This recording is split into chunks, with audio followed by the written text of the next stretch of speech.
Hey guys, welcome back to the podcast. Today's guest is nothing short of remarkable. Bryony Keys is a High Rocks pro athlete. She's been on the podcast before as part of the Rocks Queens, and her journey over the past year has been one of grit, resilience, and pure determination. Whilst training in Australia last year, Bryony was caught in a freak accident. She was run over and suffered multiple breaks in her right foot. After a major operation and a lot of metal work, she faced a long and uncertain road to recovery.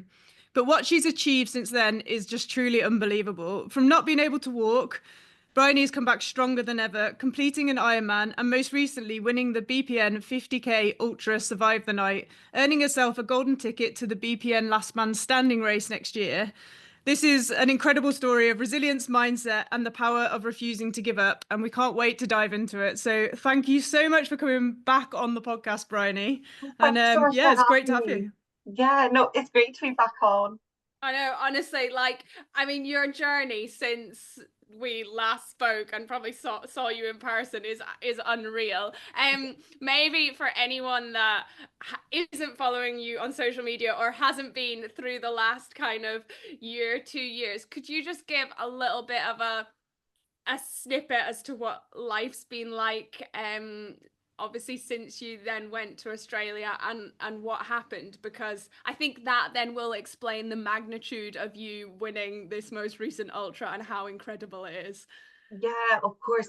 So, and as you touched on, so the last time I met you both, I would consider myself at being at like my peak, and everything was going so well, racing and just everything.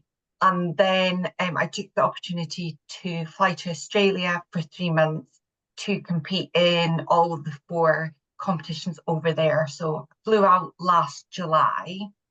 And then only a week in, and I wish it was like some really exciting, dramatic story, but it was really just simple that I was crossing the road and a pickup truck like wasn't paying any attention and drove straight into me, knocked me over, and ran over my foot. And that's where I you just know that something was really wrong. So I ended up, yeah, with a Liz Frank fracture, which is like, I guess, the muscles go to. So I Oh, ended up sorry, we breaking. we lost Oh, you a little bit there. Sorry, the signal went just a touch. So you said you're talking about the fracture you ended up with in your foot. yeah. So I had a Liz Frank fracture. And so that's, yeah, the main part where all your like metatarsals, where all your toes go to. And then I broke, yeah, about 75% of the other bones in my foot. Ended up with 25 screws and four metal plates in my foot. And they also had to like rebuild the arch of my foot because it was completely squashed. Um, yes. So it was really, really bad. I then flew home. The swelling was so bad that I could actually have surgery for 3 weeks. So I was actually staying with a friend of the show. I know you've spoken to her, Kat. So it was literally just sitting waiting because of all the swelling. Got the surgery, came home, but because of the severity of it, I was not allowed to put my foot down. It had to be raised, and 90% of the time, I was being pushed around in a wheelchair, and they just wouldn't heal. So when like your injuries, I guess, further away, so like on your feet and your hands, those injuries heal the slowest. So of course, mine was my foot, and I was 4 months without putting a single bit of weight on my foot. As I say, yeah, between a wheelchair and crutches.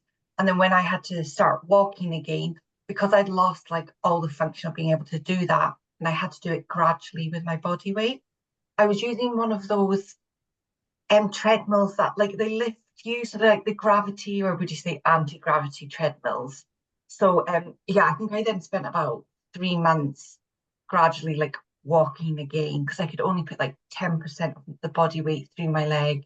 Then it was like 20%. And yeah, so it's been a long journey. Yeah, It's like actually insane, isn't it? I know it's like such a freak accident, and like you say, you were at peak fitness. You were just about to Yeah. start racing, like Yeah. on an amazing trip, an amazing opportunity the other side of the world. And how did you, like, I guess, mentally cope with it all just being taken away from you? Like, that's really, really tough. Yeah. So I think initially I was told it would be 6 months before I went in for the next surgery. So I was like, right, I put a deadline on it, which I think was literally the worst thing I could have done. So I was like, okay, it happened in July. They said 6 months to my next surgery, then I can start getting back to it. And then it was getting later and later. It was Christmas, and there was still absolutely no sign. It was healing really poorly. And that's when, to be fair, like it hit me so hard. And like I did get really down, I guess you could say. And that's when like mentally it took its toll. Because then I was another 4 months until then my surgery actually ended up being. So in that 4 month period, I think I had started, like I'd been at the gym just like training upper body, blessed, but I always had to have someone with me because I couldn't walk anywhere. So everyone was great, making such an effort. But then unfortunately I did get into like a negative headspace. I'm like, what's the point? I'm never gonna get back to it. And like I'd been told that it's just so severe, I wouldn't run again. So I was definitely it was outright. I was depressed, and I like fully came off socials. I probably put on like a stone and a half, which doesn't help mentally either. So yeah, that period was just like a terrible time. Until then I got my surgery in April. So that was only April this year. Then what is then also so crazy is I then went in for my surgery, had all the screws and that removed. At the same period, I booked an Ironman because I was like, I cannot do nothing. I need a goal, and that um they said I would never run again. I'm like, that can't be the case. And like it was absolutely ridiculous, the fact that then I decided that would be my thing. But yeah, so then that's when ended up. So I went into surgery 1st of April this year. I had to take 4 weeks out back on crutches, and just like all bandaged up, had all the metalwork removed. And then yeah, on the 1st of April, I had a 1st of May, 16-week training block for my Ironman. So, I mean, so I know it's mental, isn't it? I quite like that though. I quite Uh, like that. I like the idea of like, firstly, I think when you said you were like depressed and So like bad. yeah, and I think that is part of it. Almost like it sounds bad. It's almost like mourning the fact that you might not do it, and sometimes being like really motivated and counting stuff down and almost being not, I wouldn't say delusional, but almost Yeah, sometimes you think, oh, I'll be fine. I'll just do this and I'll yeah, be fine. Sometimes you just have to 100%. accept reality, and by you maybe saying, oh, I did feel depressed and I did just stop and I Yeah, did like come off socials, which I actually think, like, fair play to you, that is probably yeah, one of the most like incredible things to do to save your sanity sometimes, because the yeah, comparison when you've been at that level and then you're watching everybody else and you think you're falling behind. But I think, yeah, totally. maybe accepting the reality a little bit, but then when you've had your next surgery, then refusing to accept that somebody's told you you No, won't run again is the, you know, you've gone through all these crazy emotions. But yeah, was it definitely. was it your decision to do the Ironman? Did anybody, like, did somebody put that in your head? What did your family and friends say? Like, how did that come about? Or were you just watching something and you thought, do you know what? There's an Ironman. I can swim and cycle. Maybe I Yeah. can run at the Well, end. one of the main things I got back to was like when I say I couldn't swim, so this is like one thing I want people to know is like you genuinely can do it. So I could swim like 25 meters. I was very much like I go on holiday, swim in the sea, but nothing too much. But then because I could swim with it being non-weight bearing, I did get back to swimming. And then that's when I was like, I should do an Ironman because I can cycle and I can swim. And then I was like, even if my foot falls off during the run, like I will get to the end of it. And that's basically why I was like, I'm doing it. Everyone thought I was obviously crazy. And they were like, you just need to be like kinder to yourself and just be a bit easier on yourself. Don't like put unrealistic expectations, because I think what everyone was kind of thinking was, I'm not going to reach that target and then I'm going to get back to where I was and be in like a really bad way. But yeah, I didn't, and it's literally the best thing I've ever done. And whenever then people say that it's like not possible, they couldn't do it, and I'm like, genuinely, like if I can, you 1000% can. You've just got to dedicate some time to it. But I think saying within all that is being at such a peak at the beginning of last year and then going down, and as you say, then comparing myself, and I went to the girls then naturally who are doing absolutely amazing. I just like, I'm too old now, I'm past it, which is like ridiculous thoughts. And I do think like as females do have it slightly more than males. And yeah, so, and it's silly, like I'm in my early 30s, but I was like, I've lost it. Like I've just wasted everything. I know it's so hard, isn't it? And I do think like we do put this like time pressure on ourselves, and we do think like, oh no, we're never gonna get back to where we are. But like you've just proved, I mean, you've been able to achieve something absolutely incredible after the worst injury and probably the worst thing that's ever happened to you. And you've had the highs and the lows of the journey, but I guess having that focus probably helped. Was the swimming and the cycling the main training, or were you able to, did like having that 16-week plan help you gradually build back in the running? How did you find getting back into running after the injury? Because I imagine you were probably quite worried about Yeah. doing that again as well. So I actually started running again on that, and I should have got the exact name, like that anti-gravity treadmill. So I actually started running only on like 50% body weight, and that was so reassuring. But then what had happened, and funny enough, when I was listening to Kate Davey on the podcast recently, she was saying about like her limp. Now I limped for so long, and it was just so second nature then to limp. Like I was so off center when I was walking, when I was running. Then it affects your knees, it affects your hips. And guess what it is just, it was just gradual. Now I was probably more confident than I should have been getting back running. But the one thing that I vividly remember sending my mom and my sister a screenshot of my heart rate and my pace, my first run back. And I was like howling my eyes out, because it was like a 6:30 pace. My heart rate was at like 172. And when I say like, I was like, I can't do it. And I was crying so much. I was like, I'm so embarrassed by this. But yeah, so it's funny. It has been a roller coaster, but yeah. And for perspective, for anyone that's listening to you say that, like your like half marathon time and 10K time before that is just, what were you running? Yeah. Like say So for I've done a 1:28 half marathon. yeah, which is like what, three something, 4 minutes. Do you know what? Yeah. I'm not even sure. yeah, I like did what I was buzzing 3:57 with. 4-minute pace or something like that. Yeah, Like it's 4 minutes a kilometer, and you're holding that yeah, for half marathon. So for you yeah, to be running a steady yeah, run with a heart rate of like 170 at 6:30 pace for you yeah, is very like, yeah, that's taken a huge step back from the fitness that you'd built up to, which is yeah, understandable then why it hit home so much that you're like, wow, I've got a long yeah, like journey ahead of me to get back to where I went. Yeah. yeah.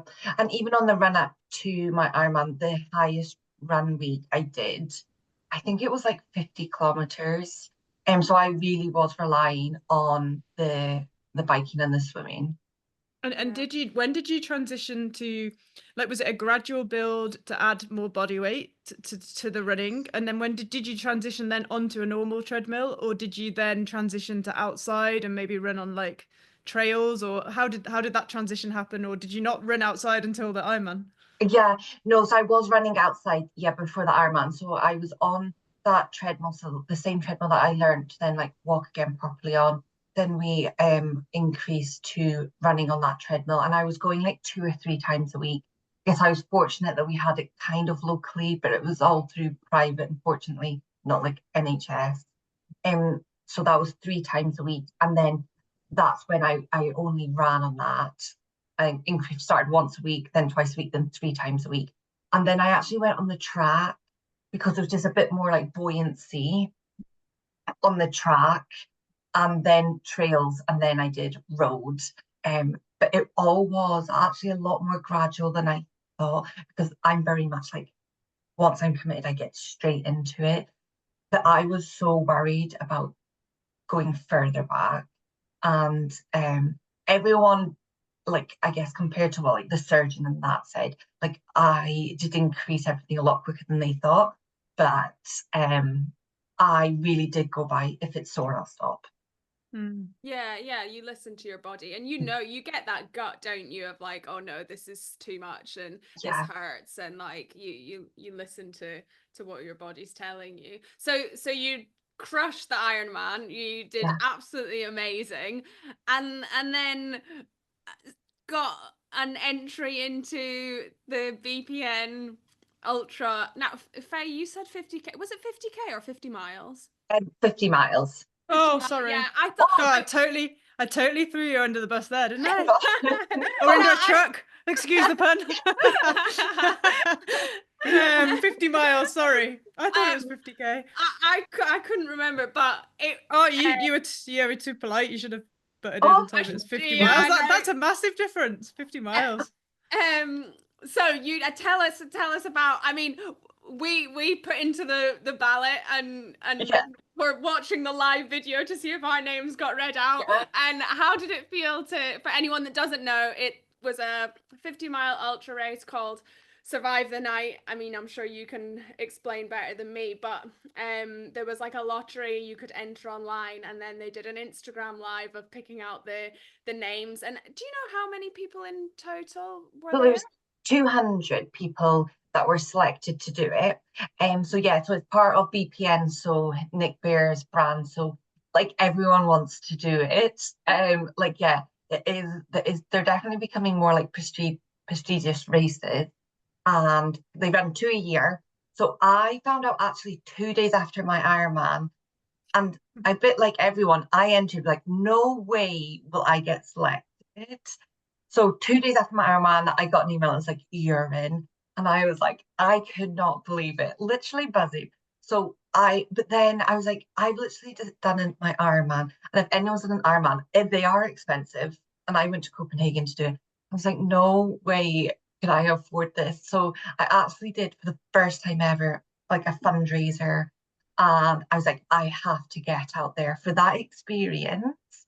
So flew out there. So it only gave me 9 weeks of training, and so I just went for it. And I am so glad, obviously now in hindsight, I'm so glad I did. But even so, I flew out on the 27th of November, flew out and raced on 27th of October, race on the 1st of November. And just the whole experience. So it's called Survive the Night. You start at 6 p.m. and by loop, so it's 10 5-mile loops. 100 females have been selected, 100 males have been selected. You all start off at the same time. And first 2 males and the first 2 females win the golden chip to the BPN Last Man Standing in April next year. And this is out in Texas. That's where you flew to, isn't it? Yeah. So on Bear Ranch. So funny enough, I'd been training like lots of layers on, practicing for the heat. Now the weather was beautiful, apart from on race night, it was so cold and it was raining. And I was like, it's just like being at home. I was fine. Like, there's no difference. Dark, cold, wet. Scotland? That's perfect. And then I have to ask, because the Ironman was Copenhagen, so that was running on road for the marathon at the end. Like, so you'd obviously got your good block of training, but then the 50-mile ultra is trail. Now, does that cause a big problem or issue with the foot injury? Because it's more unstable? Yeah, so actually after the Ironman, I did have to take like 2 weeks off, like any running, because my foot still does swell up massively on occasions. And like I still don't like have any movement, which is funny enough why I haven't got back to high rocks, because I can't do lunges at the moment because I just don't have like I'm not able to like I guess you'd say like fold over your toes. Is that the best way to put it? Okay, yeah. So yeah, I had to take 2 weeks off after the Ironman, just let my foot settle back down again. But I actually do more trail running because of the softer ground anyway. But when you get into the event, you don't get told much at all. You don't get like the loop course. You don't get much information on the terrain. You just know it's on Bear Ranch. So I had no idea what I was going in for. And it's So dark. and it was dark. Luckily, the first loop it was like dusk, so you could still see. And then from loop 2 onwards was completely black. But it was kind of like undulating terrain, but it was all soft trail. It was like quite a bit muddy some places, but on the whole, like that ground's actually better for my foot, for my training. And yeah, as I say, at home now I do more on the trails just because it is a bit softer underfoot. Yeah. How did you find the loop format? Did loops play into your like Okay, strength? Yeah. Like I yes. mean, you're good at counting if you do high rocks. Yeah, So well, it's loop. funny you would say that, but I did 3 pro high roxes. 3 of them I did wrong. I counted the wrong number of laps. So if you ever go to my results, I have so many penalties for doing either under or over on my laps. It's absolutely But you shocking. nailed it on this one. Is that because you didn't have to do like burpees and stuff in between, or I could use my Garmin, so it oh was GPS? Now, I actually really enjoyed the loops. Now, I normally not a fan, but it was actually really good for as well, even keeping consistency for my timing, and you knew what to expect. So loop. So when I set off, I can give you a bit of detail on the race if you'd like. Yeah. Yeah, go for Okay. it. So when I set off, so I instantly fell into like 4th position on the girls. Now, I thought I knew like a couple would go off hot, and like my thought, and I'm surprised at like how aware I was of my thoughts when I was in the race, was either that the individuals are either that fast and they'll maintain it, so they are so above my level, there's no point in hanging on, or they have gone out hot. We still got 48, 9 miles to go. Now, luckily, that definitely played in my favor. The first loop, great. So I think the first, second, and third loop, I was like updated each loop as I was running down. Like you're in 4th position, you're in 4th position, and then I think it was like loop 4. They were like you're now in 2nd, and I did not believe it.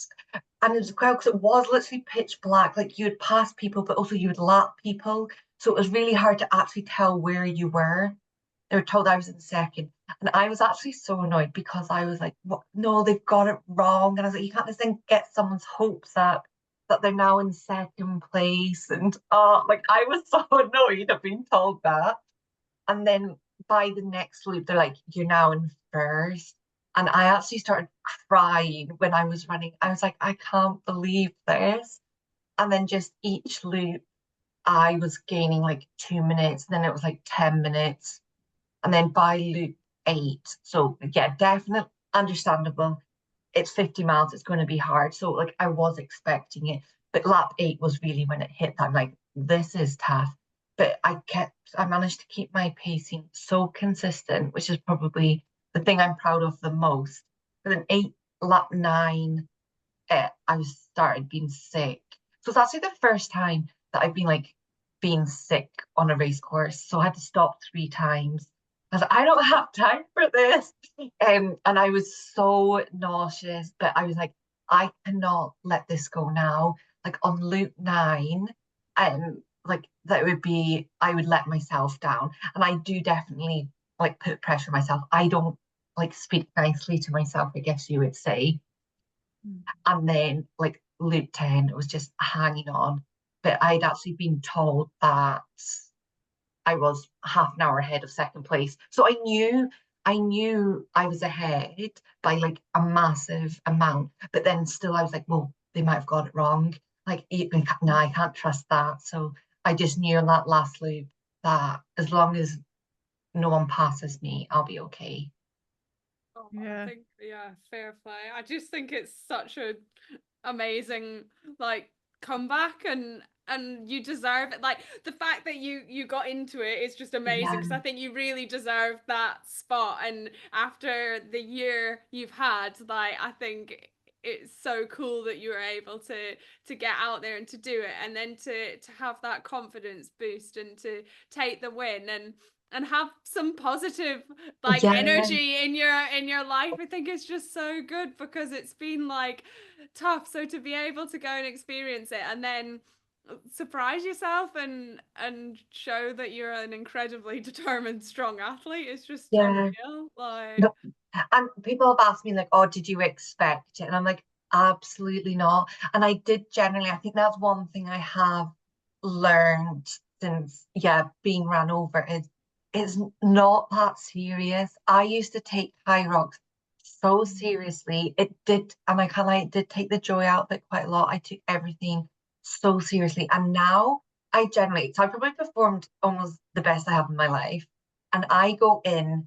I still take it so seriously because I'm so competitive. But I go and I'm like, I have fun. I spoke to people like the whole way around that race. I did a half marathon a few weeks prior in preparation, and I spoke to people like the whole way around, and I came third. I came third in that. Yeah, I got a 1:30 half marathon, which is just off like my PB. And I was chatting to people the whole way round. They probably hated me, but and I do generally go now more and be like, I will always push myself no matter what I do. But it's not that deep at the end of the day. Like so many things have to go right for someone to have a good performance.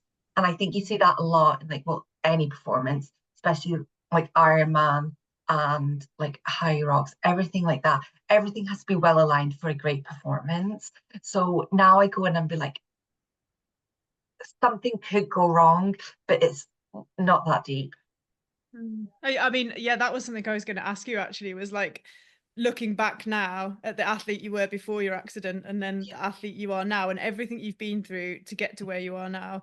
Did anything change that gave you that mindset in that ultra? And is there anything that you'll take moving forward to because obviously now you're going to go on and do the last man standing, I'm guessing? Yes, Yeah, yes, definitely. you're gonna take it. Yeah, definitely. So what's changed for you, do you think, since the accident, everything you've been through, not even just the accident itself, like the lowest lows and now the Yeah, highest highs, yeah, that's changed you and maybe given you like a stronger mindset or yeah.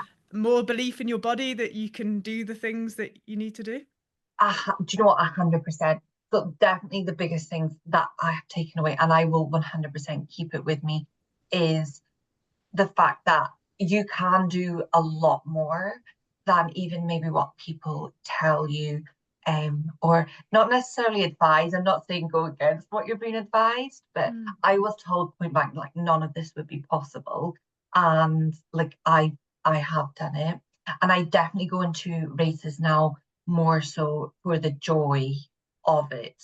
Also, I'm not like going to be unrealistic here. Obviously, I still go to win, but I do take I'm not as hard on myself. If something goes wrong, I'm like, it's fine. Whatever. I've been through worse, and I'm just so grateful without sounding so cliche that I have managed to get back to this. And if it wasn't actually for the accident, I would never have done the Ironman, and I would never have gone and been able. Well, I've never have even entered the BPN race. So I've got to try to shift that mindset to be grateful to where I am now. And also, especially for high rocks, everyone got so fast. I don't know if I'd have been up there anymore. So the girls can have it. They're amazing. Never say never. I mean, I'm not going to put yeah. it past you right now. This is just Once the you can start, get I that think. foot lunging, you'll be. No, I think it's like really good like takeaways and really good message, and I do think like your journey and your story is incredible. Like, what do you think the next few months? I mean, how long is it now until, is it Thing is, April that the yeah, so it is. So I think it's exactly 5 months. 5 months, Yeah. and then that's the Last Man Standing event. Yes. For anyone that's unaware, it's you basically just keep going as many loops Yeah. as possible for as long as possible. Yeah. What's your training looking like? Is that your main focus now, or are you throwing anything else in there? Are you still working on, I guess, rehabbing your foot, or what do the next Yeah. kind of 5 months look like? So since Texas last week, so I flew home Friday, and this is completely my own fault. I did a backyard ultra on Saturday, and that was just too much. That pushed my foot over the edge. So I am taking a rest, like week, 2 weeks. I'm back just to being in the pool. It was karma, it deserves me right, and I know this. So that is now my main focus 100% is April. I am trying to, so at the moment, like I'm studying my master's in sports nutrition, but I also work full time. So it is a bit of a juggling act at the moment. I'm really hoping come the new year, I can maybe, as I say this, maybe like reduce my hours or figure something out, because I want to go all into this. Because I just think if I can achieve what I did when I'm doing everything else, like if I just had that bit more time, what could I achieve? Because don't get me wrong, like I'm going for the win, and yeah, I will train and do everything that I can to be there. Like I'm quite resilient. So yeah, we'll see. Yeah, I think Yeah, you've shown yeah. that for sure. I don't think Absolutely. anyone's going to argue with that, are they? And then do you have to go for the win? Yeah. 100% you do. You've got to have that mindset to go. And Yeah, it's like 4.2 miles every hour on the hour, isn't it? yeah. Is that what it Or is? it's like And 4.1 something miles, yeah, on the hour every yeah. hour. So you have an hour to complete the 4.1 miles. And Yeah, for the rest of that hour, you can, if you have 20 minutes, you can go to the toilet, grab a yeah, quick bite to eat, sleep, and it can go yeah, on. I think the last ultra went on for like nearly 3 days, but got yeah, stopped because of a storm, didn't it? So yeah, it is literally, for anyone that's never heard of it, the race is literally whoever's left at the end. So yeah, if you're the last female after 3 days, happy days. But if there's still two yeah, females going after three yeah, days, you keep going until it's 4 or 5 days, and you don't yeah, get any sleep. You only get whatever time you've got in that hour. If you want to get like 5 minutes to shut your eyes, and then you have to go again on the hour to get back yeah, in the hour, don't you? And you can get yeah, timed out if you are still on the track and you haven't got back. That's you out. Or yeah, so it's a pretty crazy concept of a race to keep moving, isn't it? But I yeah, guess, like you said, for your 50 miler, you're pacing and just having a bit of a strategy. Are you yeah. working with anybody, like a coach, or have you spoke to anybody about how to look at the strategy for this race, or are you just going So to go in? I've been working so for the 9 weeks notice that I got for this race, I was being coached by, and I am being coached, I'm just having a few weeks off, by Amy at Chilled Running. Now she's a very good marathon runner. Now for my backyard ultra, I haven't spoken to like anyone like that I guess specializes in that side of things.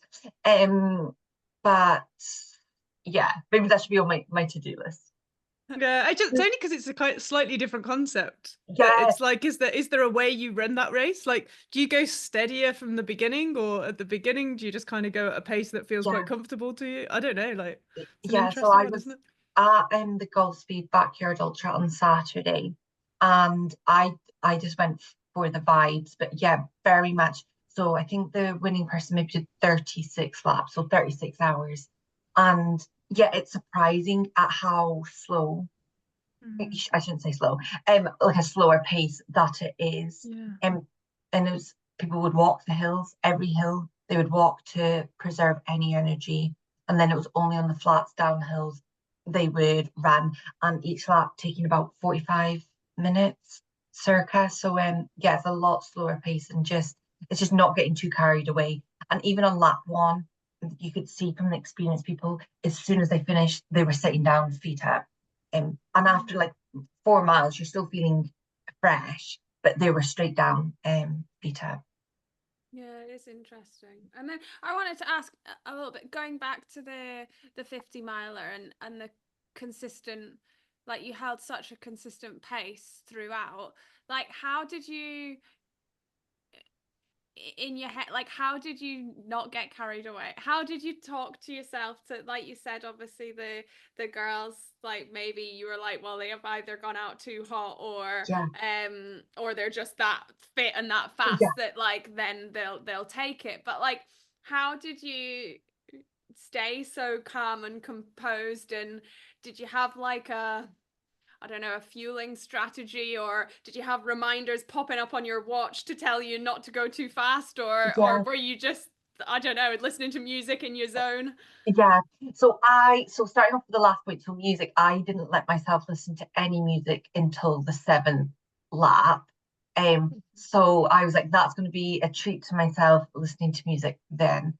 And also, I'm really bad for listening to music, and it'll make me go fast. If there's like yeah, you girls understand. Yeah.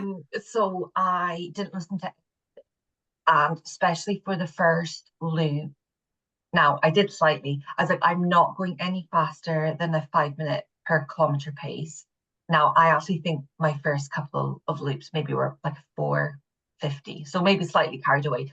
But anything quicker than that, and I was like, I instantly slowed down, because it is quite hard sometimes. Because you get stuck in like the crowds of people, and you just get caught running along with them. And then each time, I was like, right, I want to stay at roughly a 5 minute kilometer pace. And that worked really well. And for the first time, I was really watching my watch just to double check that I didn't speed up, I hadn't slowed down. Especially when you're getting tired, it's so easy to slow down, but you still think you're going the same pace. But then you just have that little look. And I did especially notice that in loops, yeah, probably 7 onwards.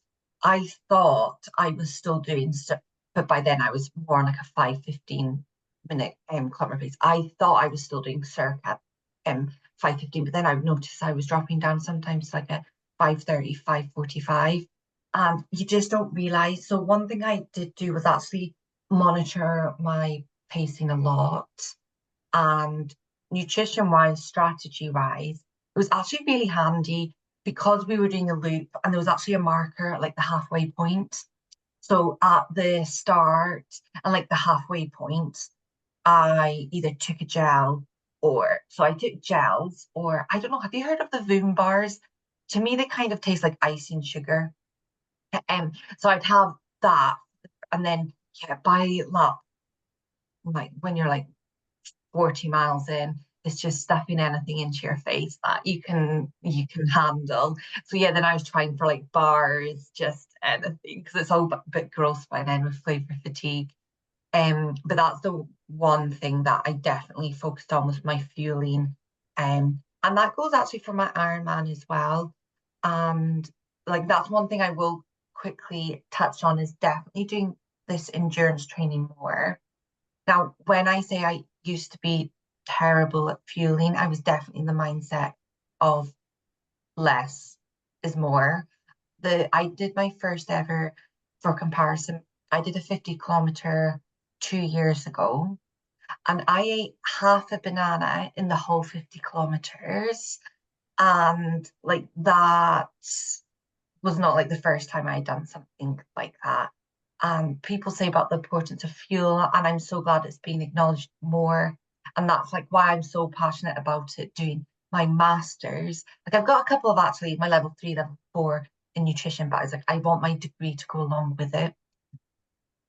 The Ironman and this whole year has, I guess, taught me how important it is to fuel more than ever, but mainly as well for your recovery. As I say, I did my 50 kilometer, like I'd done lots of races not eating, like not enough before, nothing during. And then afterwards, I would be sick. I was so faint. I was wondering why my niggles would like last forever after a race. And yeah, so especially training for the Ironman and this, I'm eating all the time. It's great. Yeah, It's it's no, good it's really that, good to hear you say it. Yeah. yeah, And like it's really am. And now I'm so passionate about eating enough. Now, probably now, sometimes I'm like, do I really need quite that much? And I'm like, oh, it's better to be safe than sorry. yeah, but I think especially coming back from the injury as well, like you Yeah, say, like your body is trying to repair and it needs it to yeah, make your bones stronger and everything stronger. yeah, So like when you're putting it through all of this training and the endurance training, like it's really good to hear you say, you know, you did your 50 miles. Yeah, maybe you got to about 40 miles and you were struggling to eat, but yeah, that's pretty standard. Like, yeah, you know, it's hard to fuel like throughout these ultras for that period of yeah, time. You know, people's stomachs do go, and you do obviously hear that people are just trying to take whatever they can. But to hear you say that you were consistent from the beginning, yeah, like taking that fuel on for as long as you possibly could is really good, and yeah. it's like a And I really important message. Yeah. and it's definitely what helped me stay consistent. So I did the 50 miles, so that's 80K in 7 hours, 1 minute. Or my Strava says 6 hours 59. So we'll settle maybe for seven Sure. hours. We'll go for seven. So yeah, I did the 50 miles in 7 hours. And my first 40K I did in 1 hour 28. So that means my second 40 I did in 1 hour 31. Yeah. Would that be right? Yeah. And so Oh, it my just, maths is so bad. yeah, I think that's what it works out as. So it just shows like the importance, like I stayed so consistent throughout, and I would 100% put it down to like fueling Mm. strategy. And obviously there is some of it, it's like your mentality. But if I hadn't been eating everything I had at the beginning of the race, I wouldn't be running the same pace basically. Yeah. Yeah, and do you know what? That is such an important point because like we coach a lot of people and especially in endurance sports and you say to people, oh, start fueling from 20 minutes. Like Yeah, even if you don't feel like yeah, you need it, take it because you're yeah, not fueling for that minute that you think, oh, I 100%. need fuel right now. You're Yeah, fueling for, hour, 2 hours, 3 hours down the line. yeah, Where if you hit the wall at the beginning because you it's haven't too taken late. enough, it's too late. Yeah. Yeah, And it's the concept of trying to say you need to have it beforehand and have a strategy to start taking it on board so you yeah, don't hit that wall down the end. And then when you're trying to take it on, I yeah, mean, I always think about like I was on a an Air Force like bike camp in Mallorca and we had this massive climb and there was this one lad and I can't even remember his name now, but he just didn't fuel and it was an 80-mile ride to get to the hill. And then yeah, we had like an hour's climb and yeah, everyone's climbing and I just remember he was like solid. He was such like a muscular guy. And I yeah. got halfway up the climb and he's there and he hadn't fueled the whole way and he had like 7 gels and he had Oh all of them no. open and he was trying to put them in and I just remember riding past thinking that is way too late. Like, but he's like hit the wall. He's like, I've got all these gels. I'm just gonna take them all now. And I Yeah, just remember like giggling as I went past, being like, oh my God, he's yeah. literally like Too slamming late, seven mate. gels. And yeah, too late. And I think that's always stuck with me that you've got to fuel at the beginning and everybody Yeah, else that had fueled all the way through the ride, yeah, you can hit but yeah, it's really important to acknowledge that, especially like you're saying, Ironman ultras, but yeah. even just shorter stuff just Oh, to give your Oh, body what it needs ahead of time. 100%, 100%. And now as well, like my fueling before I train, um, I always now do it, which I didn't used to. I like because I train so early in the morning. But one, I'm like, it's gonna make me perform better. But then two, afterwards, because now I'm probably almost slightly paranoid about injuries and niggles. I'm very much like I need to do all I can to prevent any further injuries or niggles.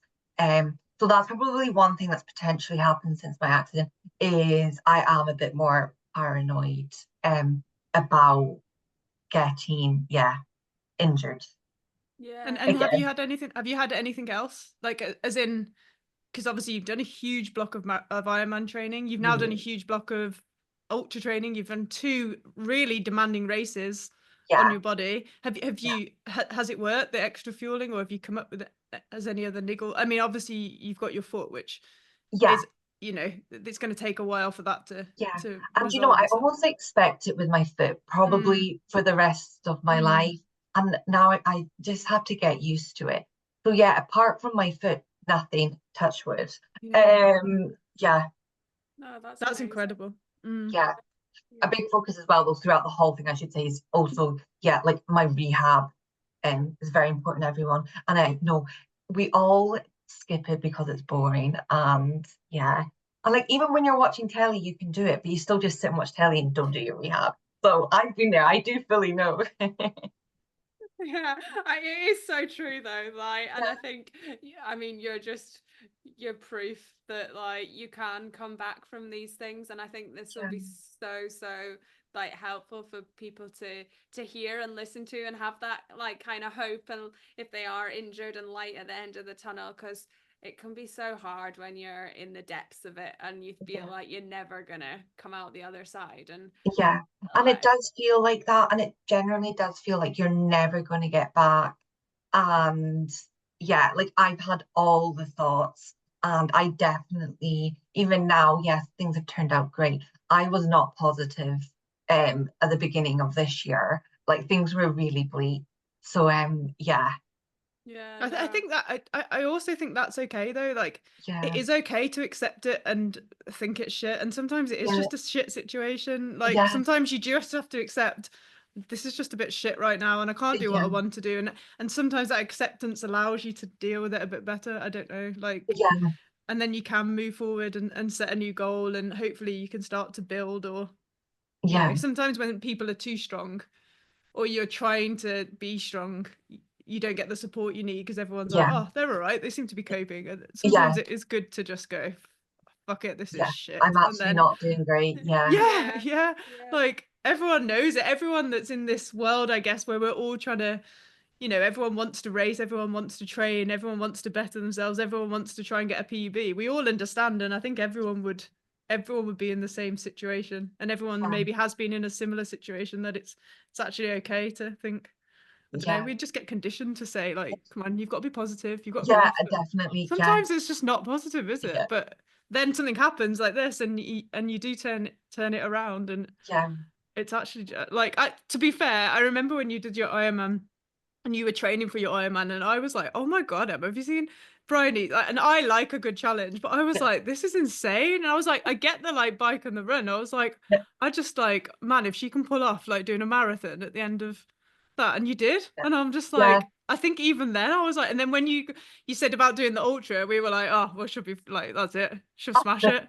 Like we knew you would. That was like, it's been crazy to watch. It's an incredible journey for sure. Thank you so much. Oh no, it's been amazing to talk to you about it and to hear it firsthand, and it's probably a good place to round up and ask you our final question, which would be, what message or advice would you give to your younger self or the next generation of girls coming up? Okay, can I have two? Yes, of course you can. Okay, so the first one I would say is like, don't limit yourself. Like we generally are capable of so much more than we think. And I know as cliche as it sounds, but if you have that itch, go for it. And also, the second point would be that, I guess going by that, if you've got an itch, you've got to go for it. And even if you're your only supporter, like still you've got to go for it. For example, myself, I train a lot by myself. I don't really have that community. Like, you know where I'm from the very top of Scotland. It's very niche what I'm doing at the moment. And like I've had to have my own back. And sometimes that can be easier said than done. But really, like, I guess support yourself. And if you have that itch, just go for it. Yeah, I love that. You've got to back yourself, haven't you? And eat and eat. And eat.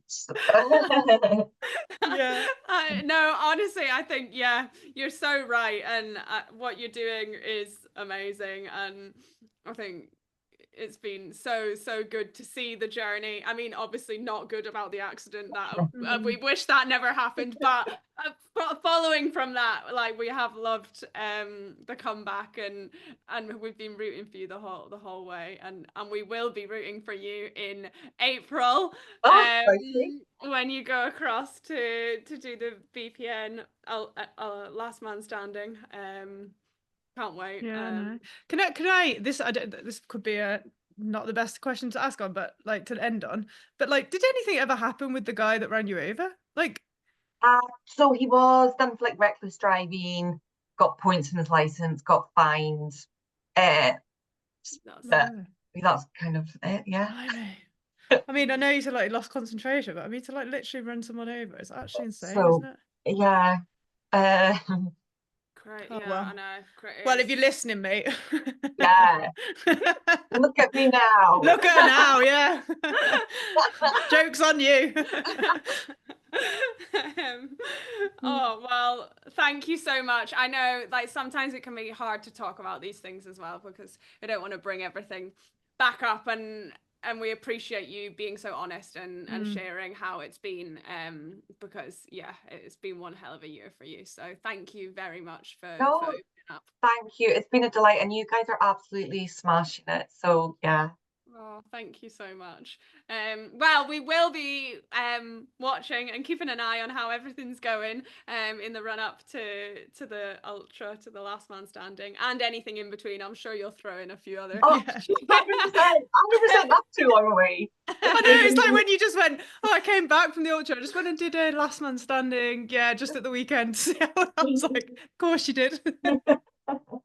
So I'm sure there'll be a few others thrown in there, but I think people will have taken so much away from this. So where can, if they're not following you already, I mean, I'm sure a lot of people are, but we'll link it. What's your Instagram, or where can people find out more about what you're doing? Yeah, so everyone can find me under Coach Bryony, and it's Bryony. And yeah, just there, Coach Bryony. Private. And are you doing coaching at the moment? Do you have Not one-to-ones. one-to-one? I do have my group and my programming as well, but unfortunately, no room at the moment for one-to-ones. But yes, you'll find everything on my Instagram. So yeah, come have a look.